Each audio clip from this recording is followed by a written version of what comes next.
কুম্ভমেলায় যাওয়ার পথে পথ দুর্ঘটনায় মৃত অভিশপ্ত গাড়ির চালক গোঘাটের ভাদুরের শেখ রজব আলী খানের পরিবারের হাতে ঈদের জামাকাপড়, সিমাই, লাচ্ছা, খেজুরের প্যাকেট তুলে দিলেন গোঘাট এক পঞ্চায়েত সমিতির কর্মাধ্যক্ষ সঞ্জয় খাঁ।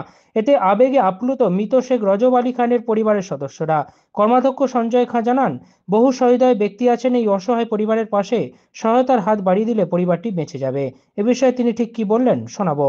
আরামবাগ টাইমসের রিপোর্ট। প্রত্যেক মাসে দিয়ে যাবে, ফোন করে দেবে। পড়ে যাচ্ছে বড় করে না বাবু, দাদা বসো না গো, দাদা দাদা দাদা বাবু বসুন, বাবু আসবে বাবু, কিছু মনে করো নি, ধরো ধরো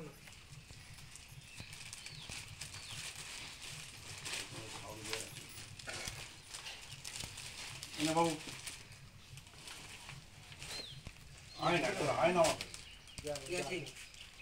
সেদিনে করে নিলে ভুলে গেছি, এর মধ্যে ভুলে গেছি খাবার আমাকে ওই সব সবার সবার বলে দাও তো।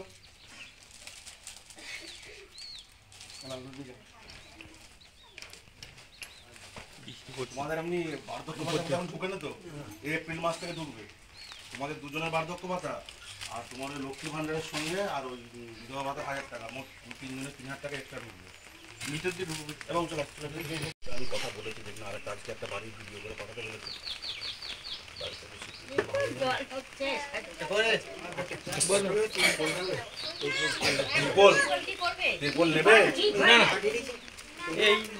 টিউবওয়েল যদি লাগে কালকে তুমি ভিডিও অফিস ডাকো, পাঠাবেন টিউবওয়েল দিয়ে। ঠিক আছে,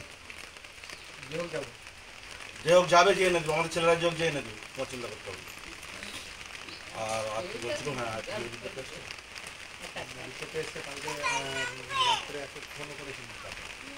আমাদের পঞ্চায়েত থেকে এটা বার করে দিতে হবে, ডিএম রিপোর্টটা দিয়ে এসে যায়, এটা একটা রিভিউ দিতে হবে।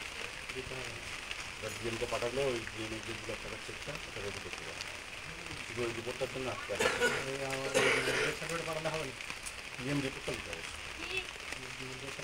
হ্যাঁ, পঞ্চায়েত থেকে ডেথ সার্টিফিকেট আমি নিয়ে নিচ্ছি, ডিএম রিপোর্টটা দেখিয়ে কালকে দিয়ে দিলে বলে দিয়ে দিলে তো ওই দুটো একসঙ্গে একটা সেট করে আমাকে একটু পাঠিয়ে দিও না, পঞ্চায়েত দিয়ে দিলে আমি ওই 2 লাখ টাকার চেকটা রেডি করতে পারবো। তাহলে ওই যদি না হয় পরশু দেবে। হ্যাঁ,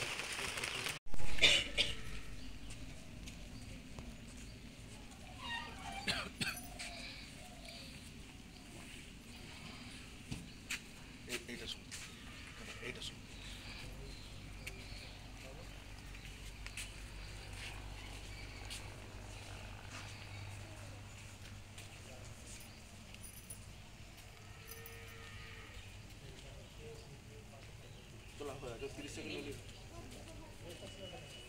দেখুন, আজকে আমরা এসেছি, আপনারা জানেন যে কুম্ভ মেলায় যাত্রী নিয়ে যাওয়ার সময় আমার এই ভাদুর অঞ্চলের একজন আমার সংখ্যালঘু ভাই, তিনি ড্রাইভার ছিলেন, তিনি মারা গিয়েছিলেন।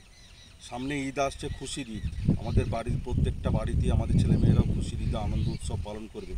সেই জায়গায় দাঁড়িয়ে অসহায় পরিবারটা, তাদের পরিবারে আর্থিকভাবে উপার্জনকারী আর কেউ নেই, তাই আমরা মমতা ব্যানার্জির আমরা সৈনিক, আমরা তারই আশীর্বাদে তারই নির্দেশে আজকে এই পরিবারটার পাশে এদের কিছু উপহার নিয়ে এসেছিলাম। এই উপহার দিয়ে হয়তো সেভাবে আমি এদের কিছু উপকার করতে পারবো না, কিন্তু একটা অ্যাপিল করতে পারি সমাজের সমস্ত মানুষের কাছে। দেখুন, এই পরিবারটা খুবই অসহায়, আপনারা প্রত্যেকেই যারা যারা এই ভিডিওটা দেখবেন, যদি আপনাদের মতো করে এই পরিবারটার পাশে এসে দাঁড়ান, তাহলে এই পরিবারটার খুবই উপকার হবে। এবং আমরা দলগতভাবে, প্রশাসনগতভাবে যা যাবতীয় সরকারি সুযোগ সুবিধার ব্যবস্থা আমরা করছি, মানুষও যেন এই পরিবারটার পাশে এসে দাঁড়ায়, তাহলেই আমার আজকের এটার কৃতার্থ বলে আমি মনে করি।